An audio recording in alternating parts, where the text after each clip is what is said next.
주의 영광 찬양대 귀한 찬양 감사드립니다. 저는 여러분의 기도와 위로에 힘입어서 한국에 저희 아버지 장례 모든 예배를 잘 마치고 돌아왔습니다. 진해 침례교회에서 저희 아버지의 그 장례 예배를 영상으로 이렇게 편집을 해주셔서 잠깐 보는 시간을 갖도록 하겠습니다. 네. 우리 장로님 이제 부활의 아침에 깨어나시면 이제 그 하나님의 복에서 세상이 비교할 수 없는 그 영광과 기쁨 가운데 이제 거하시는 걸 생각할 때 우리가 위로가 됩니다. 오늘 우리 유족들, 우리 교우들, 우리 장로님, 우리가 죽음의 슬픔보다는 슬퍼하지 마라, 두려워하지 마라. 김성전 장로님 죽은 것이 아니라 사는 것이다, 안심하는 것이다.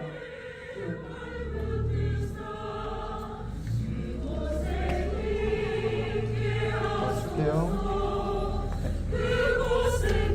영접부터 나오죠.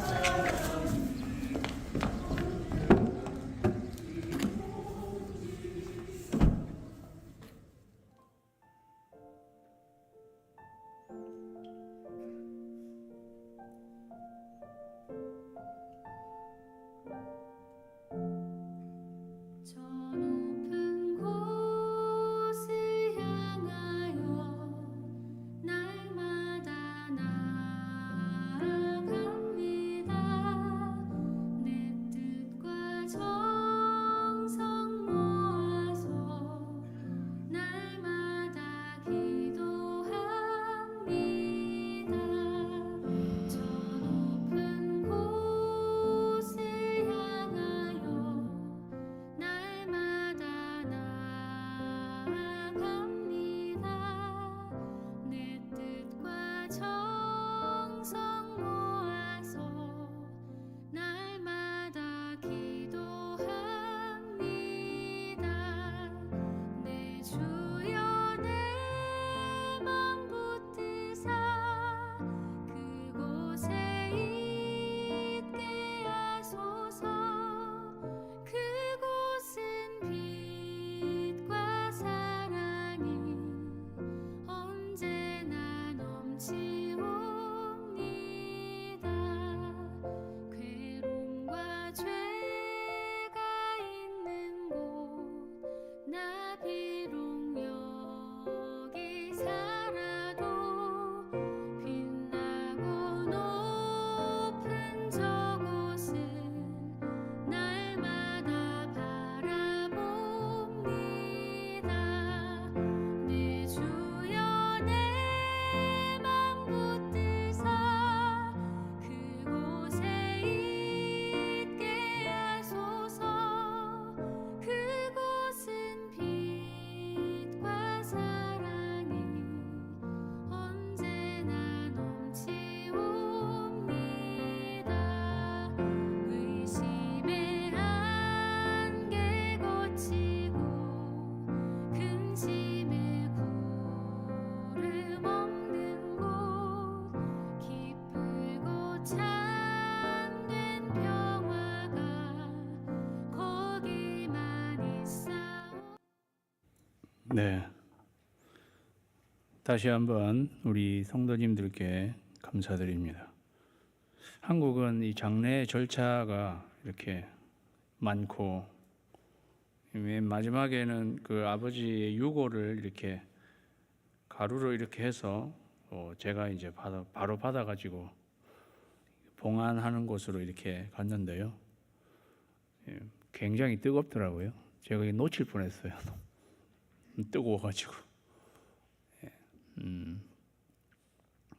오늘은 종려주일인데 제가 세크라멘토 한인 침례교회에 있을 때 한 장로님이 계셨습니다. 황태연 장로님이라는 분이 계셨는데 아프리카 케냐에서 호텔을 경영하시다가 은퇴하시고 세크라멘토로 오셔서 저희 교회를 출석하신 분이셨는데요. 이분이 종려주일 예수님이 나귀를 타고 들어오셨는데 슬픈 어린 나귀라는 제목으로 묵상한 수필을 쓰셨습니다. 제가 그 내용이 감동이 되어서 제가 여러분에게 읽어드리겠습니다. 조금 내용이 긴데 제가 빨리 읽어드리도록 하겠습니다. 오늘도 나는 먼 하늘 저쪽 그곳 큰 성 그리고 그곳에 계시는 그분 나의 주인님을 생각하며 그분과의 처음이자 마지막이 된 우리의 만남을 그리워하고 있습니다. 그래서 나는 오늘도 슬픈 나귀, 죄송한 나귀가 되어 먼 하늘만 바라보고 있습니다. 그분이 다시 오신다고 해서지요. 오시면 꼭 저를 찾아오실 것 같아서지요. 그날도 나는 여느 때와 같이 엄마 아빠와 함께 그 여관 앞 뜰에 매여 있었습니다. 엄마 곁에서 부족함 없이 즐겁게 살고 있었지요. 엄마 아빠가 일하러 갈 땐 나도 따라가서 놀았습니다. 사람들은 내가 아직 어리다고 일을 시키지는 않았지만 나는 아빠 엄마가 일하는 모습을 보며 배우고 있었지요. 엄마는 내 등에 사람을 태울 때나 짐을 실을 때 어떻게 해야 할지를 알려주곤 했지요. 처음에는 단단히 긴장을 해야 해. 내 다리에 힘을 주어 잘 버텨야 한단다. 한쪽에 무게가 실리면 실린 쪽 다리에 더 힘을 주고 등을 조금씩 흔들어 무게가 내 등 가운데로 오도록 하여라. 그리고 천천히 걸어라. 그런데 그 어느 날 정말 내 삶에 큰 금을 긋는 중요한 일이 일어났습니다. 어떤 사람들이 와서 나와 엄마를 보더니 주인과 몇 마디 말을 나눈 후 어디론가 나를 끌고 갔습니다. 나는 엄마 곁을 떠나는 것이 처음이라 불안하고 두려웠지만 걱정 말고 내가 말한 대로 해보라는 엄마의 눈짓을 보고 그들을 따라갔습니다. 도착해 보니 그곳에 10수명의 남자들이 있었는데 그들 모두 무척이나 들떠 있었습니다. 이윽고 그들이 그중 한 분을 제 등에 태웠는데 어휴 얼마나 놀랐는지요. 제 등엔 아직 안장도 없답니다. 사람들이 자기들 겉옷을 벗어 안장을 만들어 주었습니다. 사람을 제 등에 태워본 것이 오늘 처음이거든요. 다리가 휘청했으나 이윽고 정신을 바짝 차리고 그들이 이끄는 대로 천천히 걸었습니다. 그분은 아마 그들 중 가장 높으신 분인 것 같았어요. 그분 곧 나의 주인은 굳게 담은 입가에 미소가 가득하고 큰 키에 선한 눈이 빛나고 턱수염이 고운데 마치 청무같이 깨끗하고 날씬한 분이셨어요. 내 주인은 내가 놀라지 않도록 천천히 조심스럽게 내 등에 오르셨습니다. 너무 긴장한 탓에 나는 정말 숨이 막혀왔습니다. 내가 만일 나귀가 아니고 사람이었으면 그때 기도를 하지 않을 수가 없었을 것입니다. 그런데 그분은 어느새 제 등 위에 조용히 올라와 계셨습니다. 사람들이 이끄는 대로 발을 떼어 놓는데 처음 몇 발짝은 기우뚱했지요. 갑자기 식은땀이 났지만 주인을 떨어뜨리면 안 된다는 일념으로 이를 악물고 천천히 뚜벅뚜벅 나갔습니다. 험한 길이 나와 내가 발을 헛디뎌 넘어질 뻔하였으나 그분이 긴 다리로 균형을 잘 잡아주셔서 무사했습니다. 나중에 엄마에게 이 말을 했더니 엄마는 하나님은 우리가 감당할 만한 시험만 주신다고 하더군요. 너무나 서툰 나를 꾸짖지 아니하시고 다독여 주신 주인님, 당신을 몇 번이나 떨어뜨릴 뻔했던 나, 사람들이 당신에게 큰 환호를 보낼 때 나도 덩달아 우쭐해져서 뻐기다가 하마터면 주인님을 떨어뜨릴 뻔했던 교만했던 나 죄송하고 부끄럽습니다. 갈수록 사람들이 그분에게로 몰려와 큰 소리로 외치기 시작했지요. 우리를 구원하소서, 우리를 구원하소서. 길가 종려나무 가지를 꺾어들고 박수를 치며 그분을 연호했지만 그분은 눈을 지그시 감고 있었지요. 이윽고 눈앞에 큰 성이 나타나자 그분은 그윽한 눈, 연민이 가득한 눈으로 그 성을 바라보고 계셨어요. 저 성이 돌 위에 돌 하나도. 나는 수많은 사람과 섞여서 그 큰 성으로 들어가고 그분은 내 등에서 내리시더니 내 등을 서너 번 두드려 주신 후 많은 사람들이 있는 곳으로 들어가셨습니다. 나는 그 성벽 곁에서 오래오래 그분이 오시기를 기다렸지만 아무도 내게 말을 해주는 이가 없었습니다. 성 안은 온통 시끄러워졌습니다. 영문을 모른 채 나는 오래오래 그분을 기다렸습니다. 그 후 며칠째 성내가 시끄럽더니 3일째가 되어서야 조용해지고 그 많은 사람들이 하나씩 둘씩 왔던 길로 돌아가기 시작했습니다. 사람들은 기가 빠졌고 어깨가 축 처져 있었습니다. 성내 높은 자들이 그분을 시기하여 억지죄를 만들어 잡아 죽였대요 라고 울면서 말했습니다. 나도 허기진 몸을 겨우 추스려 엄마에게로 돌아왔지요. 3일 동안 굶은 나를 보고 돌아가신 주인님 얘기를 듣고 엄마도 아빠도 울었습니다. 그리고 며칠이 지난 후 나를 위로하며 말해주었습니다. 나도 들었는데 그분이 다시 오신대. 그분은 다시 사셨대. 그 후로 나는 많은 짐도 날라보고 사람도 태워보았는데 내 등이 부러질 정도로 더 많은 짐을 실으려고 했고 나를 탔던 사람은 걸핏하면 채찍으로 나를 내려치기도 했습니다. 내가 잘 열심히 하고 있는데도요. 그럴수록 나는 내가 처음으로 모신 그분이 생각나곤 한답니다. 그분은 과부에 오셨습니다. 그분은 당신을 모시면 짐이 가볍다고 말씀하셨대요. 솜처럼 내 등이 포근했습니다. 내가 넘어지려 하면 먼저 아시고 균형을 잘 맞춰주셨습니다. 내게 채찍 한 번 되지 않으셨습니다. 그분이 내 목을 쓰다듬어 주시고 등을 두드려 주신 그 손의 온기가 지금도 그립습니다. 그래, 수고했다. 너는 처음인데도 잘 해냈어. 라고 말씀하신 것 같았습니다. 나는 그때 그분께 이 말을 했어야 했는데 못한 것이 지금도 후회스럽습니다. 아니에요, 주인님. 주인님은 참으로 편하고 가벼웠고 즐거웠습니다. 주인님이 아니었으면 나는 벌써 지금 주인에게 맞아 죽었을 거예요. 주인님을 모신 것이 얼마나 자랑스러운지 말로 다 할 수 없답니다. 라고요. 주인님 지금도 힘들거나 잠시 쉴 때면 주인님과 동행했던 반나절 긴 그 길을 회상하는 것이 가장 행복한 시간이 되었답니다. 나의 첫 주인님 감사해요. 부족하고 경험 없는 저를 택하여 주신 것이 감사이고 주인님의 멀고 외로운 길 가시는데 도구로 써주신 은혜가 감사지요. 주인님 다시 오시면 잘하겠습니다. 주인님 기다릴게요. 속히 오시옵소서. 아멘. 후기, 주님 이 서툴고 어린 나귀가 바로 저입니다. 부족한데도 버리지 않고 써주시니 감사합니다. 2015년 케냐에서 이런 글이었습니다. 오늘 1절 말씀에는 그들이 예루살렘에 가까이 와서 감람산 벳바게와 베다니에 이르렀을 때에 예수께서 제자 중 둘을 보내셨다고 했습니다. 예수님이 감람산에 이르셨습니다. 감람산은 베다니와 벳바게를 지나 보이시지요? 예. 감람산에 올라오면 예루살렘이 밑에 이렇게 다 내다 보이게 됩니다. 예수님은 이 감람산에 서셨습니다. 그런데 스가랴서 14장에 보면 그날에 그의 발이 예루살렘 앞 곧 동쪽 감람산에 서실 것이요. 스가랴서 14장은 여호와의 날, 여호와의 발이 예루살렘 앞 감람산에 서실 거라고 말씀하고 있습니다. 그러니까 지금 감람산에 서신 예수님은 스가랴에서 말씀하고 있는 여호와 하나님을 대표하고 있는 여호와 하나님으로 지금 감람산에 서고 있는 것을 우리가 보게 됩니다. 그리고 예수님은 맞은편 마을로 가서 아직 아무도 타보지 않은 나귀 새끼가 매어 있는 것을 볼 텐데 끌고 오라고 했습니다. 아무도 타보지 않은 나귀 새끼를 끌고 오라고 했습니다. 아무도 타보지 않은 나귀 새끼도 의미하는 바가 있습니다. 민수기 19장에 보면 이스라엘 자손에게 일러서 온전하고 흠이 없고 아직 멍에 매지 아니한 아무도 사용하지 않았던 붉은 암송아지를 내게로 끌어오라. 여호와 하나님께서 하나님이 내게로 아무도 멍에 매지 아니한 붉은 암송아지를 내게로 끌어온 그것을 영문 바깥에서 번제물로 드리고 그 붉은 암송아지의 죄를 또 사용하는 그런 장면이 나옵니다.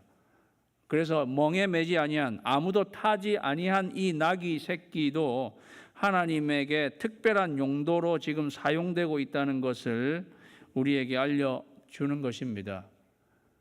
그리고 그 나귀 새끼는 매여 있었습니다. 나귀 새끼가 매여 있는 것을 보리니 창세기에 보면 창세기 49장에서 야곱이 그의 아들들을 축복할 때 유다에게 축복하는 장면에 이 구절이 나옵니다.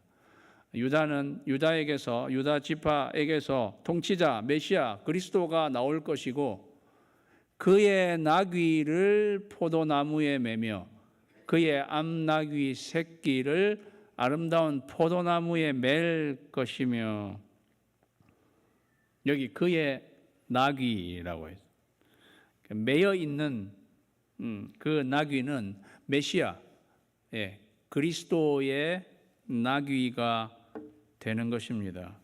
그리고 우리가 잘 아는 대로 나귀를 타고 예루살렘에 입성하시는 예수님은 스가랴서 9장 9절에 시온에 따라 크게 기뻐할지어다 예루살렘에 따라 즐거이 부를지어다 보라 내 왕이 너에게 임하시니 너의 왕이 너에게 임하시니 그는 공의로우시며 구원을 베푸시며 겸손하여서 나귀를 타시니 나귀의 작은 것 곧 나귀 새끼니라.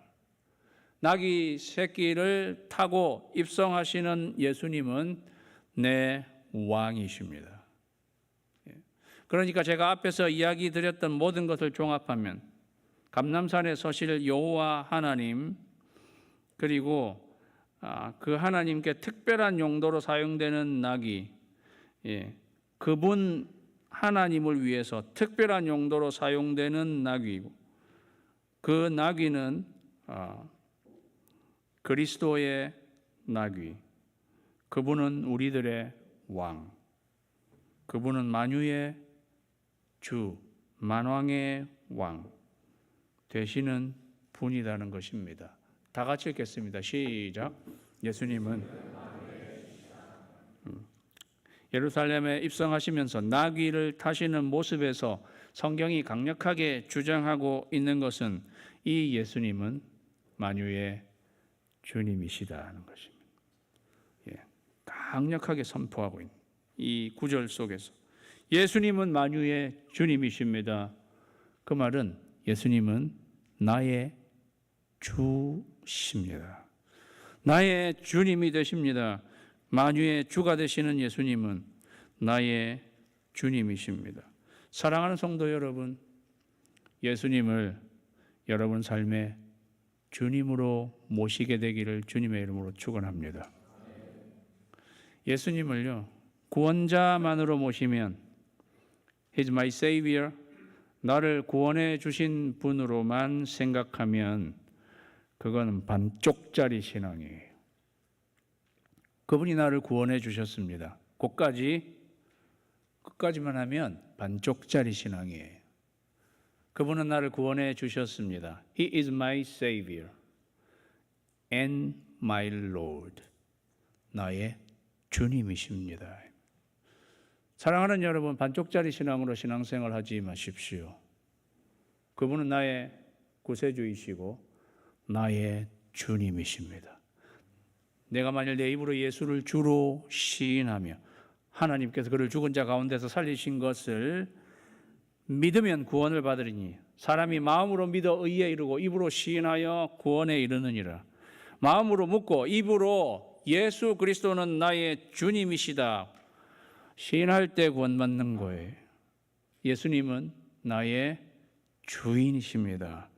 그분은 만유의 주가 되십니다. 그분이 나귀를 그렇게 매여있는 나귀, 아무도 타보지 않은 나귀를 끌어서 오라고 했잖아요. 그런데 만일 누가 너희에게 왜 이렇게 하느냐 물으면 주가 쓰시겠다 하라, 그렇게 말을 하면 된다는 거예요. 제자들 입장에서는 좀 황당할 수 있죠. 그 나귀 주인은 따로 있는데 그 주인한테 가서 이거 주님이 쓰신답니다. 주님? 내가 주인인데? 그렇게 생각할 수 있잖아요. 그런데도 예수님은 주가 쓰시겠다 하라. 예수님은 만유의 주시라는 메시지가 여기도 강하게 들어있죠. 그 나귀 새끼의 주는 누구신가? 나다. 이런 메시지가 여기에 들어있는 것입니다. 주가 쓰시겠다고 하라. 그리하면 즉시 이리로 보내리라. 우리 말이 만약 주가 쓰시겠다고 하면 그 나귀 주인이 일로 보내줄 거다라는 뉘앙스로 들리는데요. 성경의 원문은 이렇게도 번역할 수 있습니다. 왜 그렇게 하느냐 묻거든 주가 쓰시겠다. 그리고 쓴 후에 이리로 다시 돌려보낼 것이다 라고 말하라. 그렇게 해도 된다는 거예요. 저는 그 후자가 더 맞겠다고 생각해요. 그러니까 주가 쓰시겠다고 하고 그거를 가져오고 우리 주님은 이거 쓰신 다음에 다시 여기 보내주실 것이다 이렇게 말씀하셨다는 것입니다. 우리 주님이 네 낙이 그냥 완전히 뺏어가는 거 아니다. 영원토록 가져가서 하실 게 아니고 딱 지금 필요하기 때문에 지금 사용하시고 다 사용하신 다음에 다시 너에게 돌려줄 것이다. 주님은 지금 이 나귀가 필요한 거예요. 계속 필요한 것은 아니었어요. 그냥 지금 약속된 말씀을 이루기 위해서도 지금 이 나귀가 필요했습니다. 지금 이걸 쓰고 나면 돌려줄 것입니다.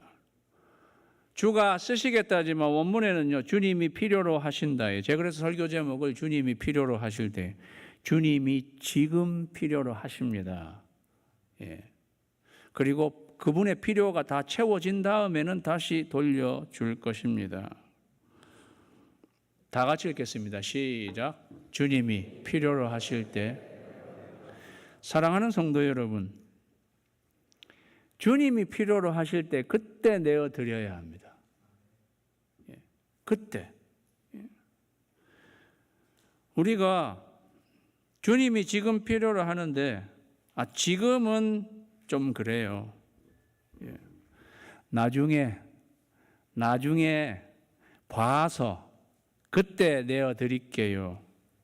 그렇게 생각할 수 있어요. 그런데 여러분, 그때는 주님이 그거 필요하지 않으실 수도 있어요. 그러니까 지금 주님께 내어 드려야 합니다. 이 시간이 지나고 나면 어떤 것은 더 이상 주님이 필요로 하지 않을 수도 있습니다. 그러면, 그죠? 예. 그때는 내가 주님 쓰세요 하고 이래도 아니, 지금 필요 없는데? 사랑하는 여러분, 여러분은 언제 주님께 쓰이시겠습니까? 지금입니다. 지금 주님이 필요로 하실 때, 그것은 나의 소유일 수도 있겠고, 그것은 나의 시간일 수도 있겠고, 그것은 나의 손과 발일 수도 있겠습니다. 주님 지금 그걸 필요로 하실 때 주님께 내어 드려야 한다는 것입니다. 제자들이 예수께 이르신 대로 말했습니다. 제자들이 갔어요. 그래서 나귀 새끼를 이제 풀어가지고 오는 거죠. 제자들도 제정신이 아니에요. 이거 지금 남의 기물 횡령하는 거나 비슷한 거잖아요. 그래서 그 주인들이 당신들 지금 뭐 하는 거예요? 그렇게 물어봤습니다. 제자들이 예수님이 이르신 대로 말했습니다. 제자들도 굉장히 당황스러웠겠어요. 예, 그렇게 나오면은 주가 쓰시겠답니다. 이렇게 말했다는 거잖아요. 주님이 쓰시겠답니다. 예, 아니 주인 따로 있는데 사실 제자들도 이게 지금 이렇게 말해가지고 이게 될 일인가 갈등했을지도 몰라요. 그런데 예수님이 시키는 대로, 그러니까 제자들도 철저히 그래, 이 나귀의 주인은 예수님이지, 그런 믿음이 있었을 거예요. 주님이 쓰신답니다. 그랬는데 그 이야기를 들은 이 나귀의 진짜 나귀의 주인은 물론 예수님인데 이 나귀의 주인이 그렇게 말하니까 이에 허락하는지라. 저는 제자들도 그렇고 이 허락하는 주인들도 제정신이 아때때로 아닌가? 뭔 생각으로? 그렇지 않습니까? 사실 주인은 자기인데 누가 주가 쓰시겠다 이러니까 그럼 그렇게 하시라고. 예. 이 말씀 속에서 드러나는 한 가지는 주가 쓰시겠답니다라고 이야기하는 제자들도 이 나귀의 주인은 예수님이십니다라고 인정하는 것이고, 그 이야기를 듣고 그러면 그렇게 하십시오라고 허락하는 이 나귀의 주인도 이 나귀의 주인은 예수님이십니다라고 인정하고 있다는 것밖에. 네. 사랑하는 여러분, 예수님은 만유의 주님이 되십니다. 이게 나귀 주인도 그걸 인정하는 거예요. 어떻게 보면 만유의 주님이신 예수님이 제자들의 마음도 나귀 주인의 마음도 주님이 다스리시는 거예요. 그냥 어디에 홀린 사람처럼인지 아니면 이성적으로 하나님 예수님이 주장하셔서 그 마음에 주장하셔서인지 주님이 쓰시겠다는 것에 그저 나귀를 내어 드렸습니다. 나귀 새끼를 예수께로 끌고 와서 자기들의 겉옷을 그 위에 얹어 놓음에 예수께서 그 나귀를 타셨습니다. 이 나귀 새끼는 한 번도 사람을 태워 본 적이 없습니다. 예수님이 첫 손님이었습니다. 첫 손님인 예수님을 이 어린 나귀, 한 번도 경험이 없는 이 나귀가 예수님을 잘 모셨을까요? 저의 질문이, 경험 없는 이 나귀가 예수님을 잘 모셨을까? 정답은 예스입니다. 왜? 경험이 없지만 타신 예수님이 이 어린 나귀를 너무도 잘 조정하셨을 것이기 때문에. 예수님은 주님이시죠. 아까 그 황태현 장로님이 쓴 글에서 예수님은 너무 이 나귀를 잘 조정하셔가지고 그는 예수님을 잘 모시게 되었다는 거죠. 사랑하는 여러분, 우리가 교회 사역을 하거나 때때로 여러 가지 봉사, 신앙생활을 하게 될 때에 난 이거 해본 적이 없어요. 그래서 나는 아예 손사래를 흘리면서 나는 해본 적이 없어요. 이렇게 해서 우리는 주님께 내어드리지 못할 때가 혹시 있는지요? 그러지 마시고 한번 해본 적이 없더라도 주님이 필요로 하실 때 주님께 내어드리면 나머지는 주님께서 우리를 잘 조정하십니다. 그러면 우리는 주님 앞에 경험이 없다 하더라도 주님 앞에 잘 쓰임받는 이러한 나귀 새끼가 될 수 있다는 사실을 기억하시고 주님이 필요로 하실 때 만유의 주님이신 예수님께 우리를 내어드리실 수 있는 저와 여러분이 되시기를 주님의 이름으로 축원합니다. 기도하겠습니다. 하나님 아버지, 예수님